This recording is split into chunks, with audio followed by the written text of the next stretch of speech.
संसार शब्दर अर्थ कौन, संसारर उत्पत्ति पद्धति कौन, ए विषय माने आमे टिके आलोचना करबा, दृष्टि पकेबा। संसार किपरि हेइछि, संसार संसार खाली कहूचे आमे तो प्रश्न अछि हमर संसार उत्पत्ति पद्धति कौन, ता उत्तर अछि कौन ना प्रकृति रु सर्वप्रथमे महतत्व नामक तत्व उत्पन्न हुए। महतत्व रु अहंकार नामक तत्व उत्पन्न हुए।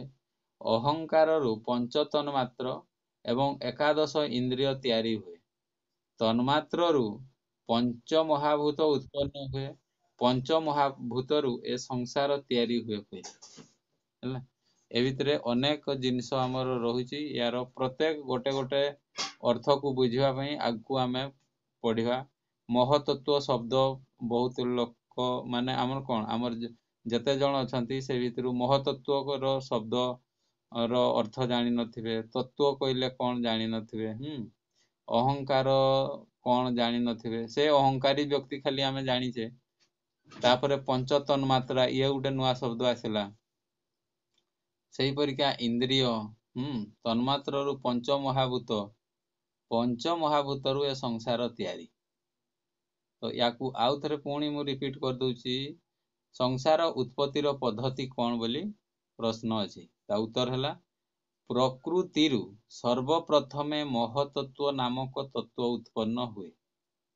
महतत्व रु अहंकार नामक तत्व उत्पन्न हुए। अहंकार रु पंच तन्मात्र एवं एकादश इंद्रिय तैयारी हुए। तन्मात्र रु पंच महाभूत उत्पन्न हुए। पंच महाभूत रु ए संसार तैयारी हुए। तो आगो को प्रत्येक शब्द को खोलिबा और प्रत्येक शब्द रो अर्थ आमे बाहर करिबा। तापरे आसिला जुग काहाकू कहंती। आमे सब बेले जुग शब्द भी बहुत प्रचलित आम मान को भितरे। तो ता उत्तर अछि समयर एक निर्दिष्ट अवधि को जुग बोली कहंती। जुग केते प्रकार और कौन कौन? जुग हैला हमर चारि प्रकार, सत्य जुग, त्रेतया जुग, द्वापर जुग और कली जुग। भिन्न भिन्न जुगर समय समान ना अलगा? तो भिन्न भिन्न जुगर समय समान नुहे, अलगा। कली जुगर 4,32,000 वर्ष, द्वापरटा हैला हमर 8,64,000 वर्ष। त्रेतया जुगर वर्ष हैला 12,96,000 वर्ष। आउ सत्य जुगर आयुष होउची बा सत्य जुगर अवधि होउची 17,28,000 वर्ष। केउ जुगरे पाप पुण्यर मात्रा केते कम अधिक थाए? माने केउ जुगरे किपरि पापर मात्रा थाए? तो उत्तर देइचंती कोन ना जेउ भली centimetre millimetre centimetre metre kilometre आदि दूरता मापिबार एकक, जेउ भली ग्राम किलोग्राम क्विंटाल टन आदि ओजन मापिबार एकक, सेही भली जुग समय मापिबार एक एकक हैला। जेमिति आमे कोन जो स्थूल वस्तु आमे मापुचे कोउथरे, केजी रे, क्विंटाल रे, टन रे।